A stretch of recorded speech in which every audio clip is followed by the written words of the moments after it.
तुम्ही रक्षाबंधनला स्टेटस ठेवता का नाही बहिणीनो? रक्षाबंधनला काय स्टेटस असतं माहिती का?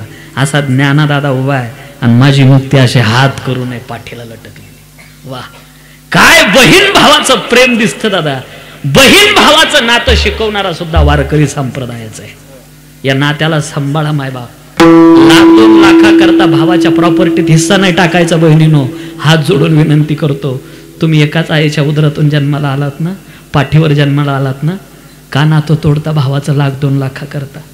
भावाला विनंती आहे, आपली बहीण आल्याशिवाय दिवाळीचा सण नाही साजरा करायचा. काय लागतं दादा त्यांना?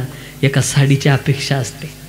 काय लागत नाही त्यांना. आणि तुम्हाला सांगतो बहिणीनं, तुम्हाला कोणी किती शिकू द्या, पण एक वाक्य ध्यानात ठेवायचं, तुमचं सासर किती श्रीमंत असू द्या, पण माहेरातलं प्रेम श्रीमंत असतं याची आठवण ठेवा. नका टाकू हिस्सा. खापर आणण्याकरता माझी मुक्ताबाई जाते. निवृत्ती दादाला मांडे खावे वाटावे आणि चिमुरड्या मुक्तीनं जावं. लहानपणी आपले मायबाप गेले ना. मी करते पूर्ण इच्छा आईची.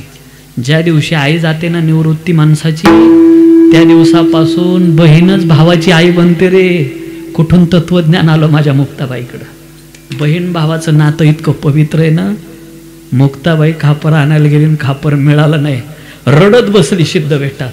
ज्ञानादादाने यावन छातीशी धराव, मुक्ते का ग रडते? बोललंय कोणी तुला? नाही. ज्ञाना मारलंय? नाही. मग का रडते?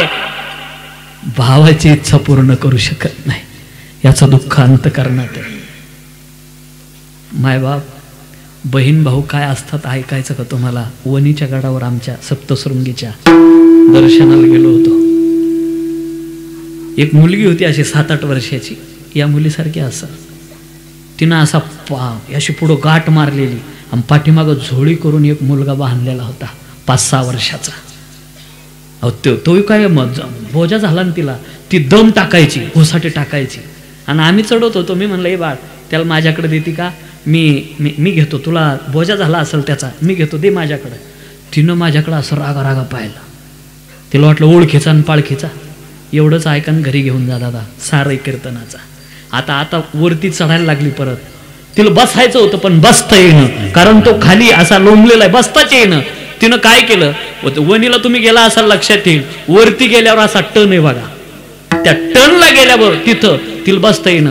तिनं काय केलं, असे हात टेकवले आणि चढायला लागली. आता मला रावलंच नाही राव. मी तिला म्हणलं, ए बाळ तुला बोजा झाला त्याचा, दे माझ्याकडे. मी लांबचा नाही, नाशिकचाच आहे, वरती गेलं का तुझ्याकडे देऊन टाकतो. तिनं दिलेलं उत्तर लय मार्मिक आहे राव.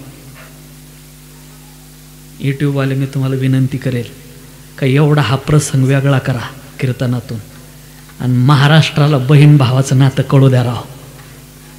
तेवढा वेगळा सोडा 10 मिनिटाचा. आणि तिनं एक उत्तर फार मार्मिक दिलं.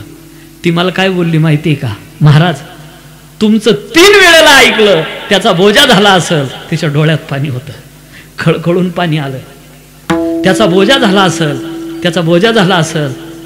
महाराज कसा बोजा होईल? तो माझा सक्का भाऊ आहे. दादा घरी आलो आणि त्याच दिवशी डायरीत लिहून ठेवलं, भाऊ किती जरी वजनाचा असला तर बहिणीला त्याचा बोजा कधीच होत नसतो. अशा बहिणीची गरज आहे दादा. नाही मिळालं ना खापर, काय करायचं? तवा करायचा ना खापराचा. रडू नको. काय करशील बहिणी करता तू? मुक्ताबाई विचारते. आणि माझ्या ज्ञानादादांनी सांगो, मुक्ते काय करशील बहिणी करता?